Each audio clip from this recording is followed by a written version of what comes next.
সন্ধ্যার আধারে নিস্তব্ধতার মাঝে জন্ম নেয় এক একটি গল্প, আর সেই গল্পগুলোই খুঁজে পায় ঠাঁই আমাদের গল্পনগরীতে।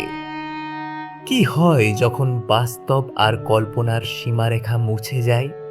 কি হয় যখন একটি গল্প আপনার হৃদয়ে চিরকালের জন্য ঠাঁই করে নেয়? আজ নিয়ে এসেছি ঠিক এমনই একটি গল্প। গল্পনগরী রাজ্যে স্থায়ী বাসিন্দা হতে চাইলে সাবস্ক্রাইব করুন আমাদের এই চ্যানেল এবং সবার আগে পৌঁছে যান নতুন গল্পের কাছে। আজ আপনাদের শোনাবো এক পরিত্যক্ত হাসপাতালের রহস্যের কাহিনী। আপনারা প্রস্তুত তো? শুরু করি তাহলে। শহরের প্রান্তভাগে, যেখানে সভ্যতার আলো ক্রমশ ম্লান হয়ে আসে আর প্রকৃতি তার আদিম রূপ ধারণ করে, সেখানেই দাঁড়িয়ে আছে এক পরিত্যক্ত স্থাপত্য, সঞ্জীবনী কেয়ার হোম। একসময় এই নামটি উচ্চারণ করলেই মানুষের মনে আশার সঞ্চার হতো। দূর দূরান্ত থেকে রোগীরা এখানে আসতো জীবনের সন্ধানে, সুস্থতার আশায়। কিন্তু আজ এই নামটি কেবল শিহরণ জাগায়, ভয়ের কাঁটা বিঁধিয়ে দেয় হৃদয়ে। গত 15 বছর ধরে এই হাসপাতালটি মানুষের স্মৃতিতে একটি নিষিদ্ধ অধ্যায় হয়ে জেগে আছে।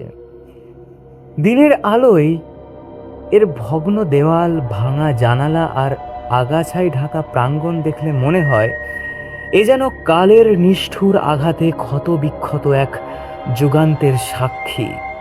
কিন্তু সন্ধ্যার পর, যখন অন্ধকার তার কালো চাদর বিছিয়ে দেয় চারপাশে, তখনই এই নীরব স্থাপত্যটি জেগে ওঠে এক অদৃশ্য কাহিনী নিয়ে। স্থানীয় মানুষদের মুখে মুখে ফেরা নানা গল্প।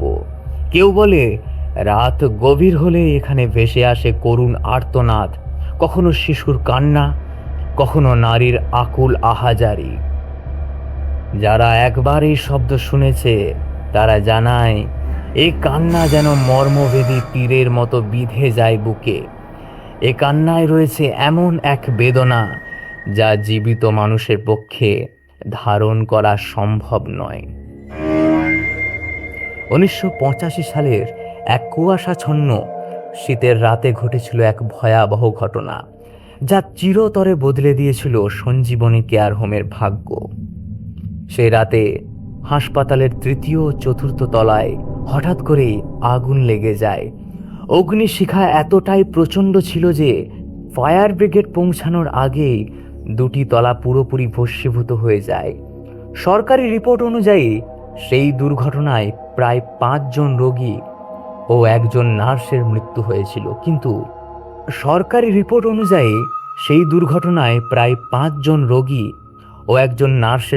হয়েছিল। কিন্তু যারা সেই রাতে হাসপাতালে ছিলেন তারা কেউ কেউ গোপনে বলেন প্রকৃত মৃত্যুর সংখ্যা অনেক বেশি। তারা দাবি করেন মৃতদের মধ্যে ছিলেন অভিজ্ঞ নার্স লীনা রানী দেবী, যিনি রোগীদের সাথে থেকে যাওয়ার সিদ্ধান্ত নিয়েছিলেন শেষ মুহূর্ত পর্যন্ত। লীনা রানীর মৃত্যুর পরিস্থিতি নিয়ে রয়েছে নানা প্রশ্ন। কেউ কেউ বলেন তিনি রোগীদের বাঁচাতে গিয়ে আগুনে পুড়ে মারা গেছেন, আবার কেউ কেউ ফিসফিস করে বলেন তাকে আগুন লাগার আগেই খুন করা হয়েছিল। সত্য যাই হোক, সেই রাতের পর থেকেই হাসপাতালে অদ্ভুত সব ঘটনা ঘটতে শুরু করে। লীনা রানী দেবী ছিলেন এক অসাধারণ ব্যক্তিত্বের অধিকারী নারী। 40-এর কোঠে বয়স হলেও তার মধ্যে ছিল তরুণীর মতো প্রাণ শক্তি। রোগীদের সেবায় তিনি ছিলেন আত্মনিয়োগী, প্রায় একজন সন্ন্যাসিনীর মতো। অনেকে বলতেন লীনা রানীর হাতের স্পর্শে যেন রোগীদের ব্যথা কমে যেত আপনে আপ। কিন্তু সেই মহান নারীর জীবনের শেষ দিনগুলো ছিল রহস্যে ঘেরা। অগ্নিকাণ্ডের কয়েক সপ্তাহ আগে থেকেই তার আচরণে পরিবর্তন লক্ষ্য করেছিলেন সহকর্মীরা। তিনি প্রায় চুপচাপ থাকতেন, মাঝে মাঝে একা একা বিড়বিড় করে কথা বলতেন। কেউ জিজ্ঞাসা করলে তিনি বলতেন কিছু অন্যায় ঘটেছে এখানে, আমাকে সত্য খুঁজে বার করতে হবে। অগ্নিকাণ্ডের রাতে তাকে শেষ দেখা গিয়েছিল চতুর্থ তলায় করিডোরে একটি ফাইল হাতে নিয়ে কোথায় যেন ছুটে যেতে। তারপর তার আর কোনো খোঁজ মেলেনি। শুধু পরদিন সকালে চতুর্থ তলায় একটি কক্ষ থেকে পাওয়া গিয়েছিল তার পুড়ে যাওয়া নার্সের পোশাক। হাসপাতাল বন্ধ হয়ে যাওয়ার পরও সরকারি নির্দেশে একজন নিরাপত্তারক্ষী মোতায়েন করা হয়েছিল, কিন্তু এই চাকরিতে কেউ বেশি দিন থাকতে পারেনি। একের পর এক রক্ষী চাকরি ছেড়ে পালিয়ে যেতে থাকে। তাদের সবার গল্প একই, মাঝরাতে অদ্ভুত শব্দ, ছায়ামূর্তি আর এমন সব অনুভূতি যা ব্যাখ্যা করা যায় না। রঘুচন্দ্র দাস ছিল একটু আলাদা। সে ভূত প্রেতে বিশ্বাস করতো না।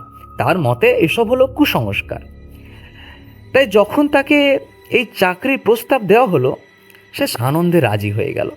প্রথম কয়েকদিন সবকিছু স্বাভাবিক মনে হলো তার কাছে, কিন্তু সপ্তম রাতে ঘটল সেই ঘটনা যা চিরতরে বদলে দিল তার জীবন দর্শন।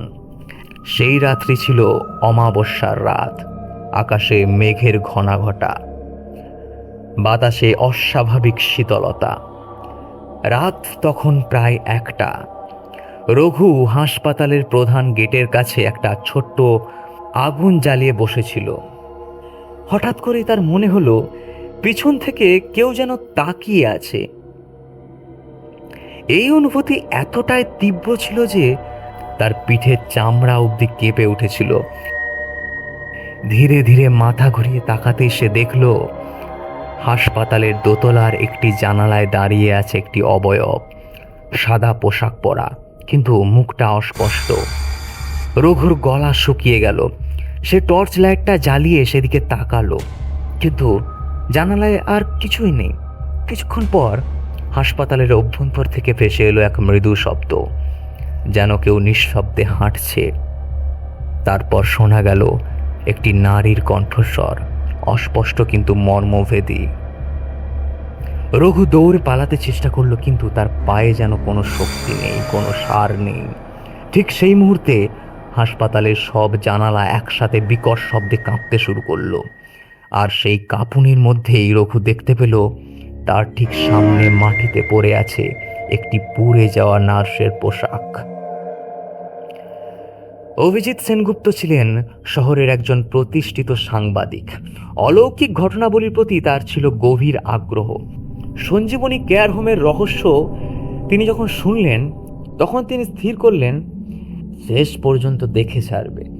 গবেষণা করতে গিয়ে তিনি আবিষ্কার করলেন সরকারি নথিপত্রে অনেক অসঙ্গতি রয়েছে। অগ্নিকাণ্ডের রাতে ঠিক কি ঘটেছিল তা স্পষ্ট নেই।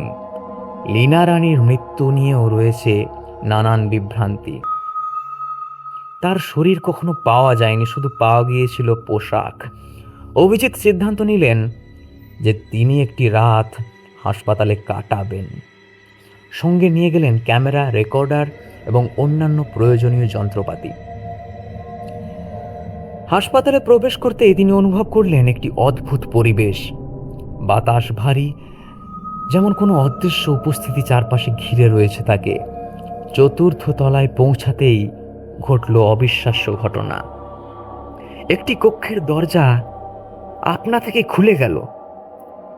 ভেতরে প্রবেশ করতে তিনি দেখতে পেলেন একটি অবয়ব, সাদা পোশাক পরা, মাথা নিচু করে বসে আছে। অভিজিৎ যখন কাছে যেতে চাইলেন, সেই অবয়বটি হঠাৎ করে মুখ তুলল। এরপর যা দেখলেন তা ছিল অবর্ণনীয়। সেই মুখে ছিল অসীম যন্ত্রণার ছাপ, চোখে ছিল আকুতি, এবং সেই মুখ থেকে ভেসে এলো এক কণ্ঠস্বর। অভিজিতের ক্যামেরায় ধরা পড়েছিল সেই অদ্ভুত দৃশ্য, কিন্তু তার চেয়েও গুরুত্বপূর্ণ ছিল সেই অডিও রেকর্ডিং, যেখানে লীনা রানীর আত্মা স্পষ্ট ভাষায় বলেছিল যে তাকে হত্যা করা হয়েছে। পুরনো নথিপত্র ঘেটে অভিজিৎ আবিষ্কার করলেন লীনা রানী অগ্নিকাণ্ডের আগে একটি গুরুত্বপূর্ণ তদন্ত করছিলেন। হাসপাতালে নাকি অবৈধ অঙ্গ ব্যবসা চলত। কিছু রোগীকে মেরে ফেলে তাদের অঙ্গ বিক্রি করা হতো। লীনা রানী এই ষড়যন্ত্রের সন্ধান পেয়েছিলেন এবং প্রমাণ সংগ্রহ করছিলেন। এই ষড়যন্ত্রের মূল হোতা ছিলেন হাসপাতালের তৎকালীন প্রধান চিকিৎসক ডক্টর কমল ভট্টাচার্য। লীনা রানী যখন তার বিরুদ্ধে প্রমাণ সংগ্রহ করছিলেন, তখনই তিনি তাকে হত্যা করার পরিকল্পনা করেন। অগ্নিকাণ্ড ছিল প্রমাণ নষ্ট করার জন্য একটি পরিকল্পিত ঘটনা। কিন্তু লীনা রানীর আত্মা শান্তি পায়নি। তিনি ফিরে এসেছেন সত্য প্রকাশের জন্য, আর অভিজিৎ হয়ে উঠেছেন সেই সত্য প্রকাশের মাধ্যম। অভিজিতের প্রতিবেদন প্রকাশিত হওয়ার পর পুরো শহর জেগে ওঠে। ডক্টর কমল ভট্টাচার্য তখনও বেঁচে ছিলেন, অন্য শহরে গিয়ে চিকিৎসা করছিলেন। তাকে গ্রেপ্তার করা হয় এবং বিচারের মুখোমুখি করা হয়। সত্য প্রকাশিত হওয়ার পর থেকেই সঞ্জীবনী কেয়ার হোমে আর কোনো অস্বাভাবিক ঘটনা ঘটেনি। লীনা রানীর আত্মা যেন শান্তি পেয়ে গেছে। স্থানীয় মানুষেরা বলেন, এখন রাতের বেলা সেখান থেকে কোনো শব্দ শোনা যায় না, বরং মাঝে মাঝে ভেসে আসে একটি মধুর কণ্ঠস্বর। আজও অনেকে বিশ্বাস করেন লীনা রানী দেবী একজন সত্যিকারের দেবদূত ছিলেন, যিনি মৃত্যুর পরেও ন্যায়ের পক্ষে লড়াই করে গেছেন। সঞ্জীবনী কেয়ার হোম এখন একটি স্মৃতিসৌধের মতো দাঁড়িয়ে রয়েছে, অন্যায়ের বিরুদ্ধে সংগ্রামের এক অমর গাথা হিসাবে।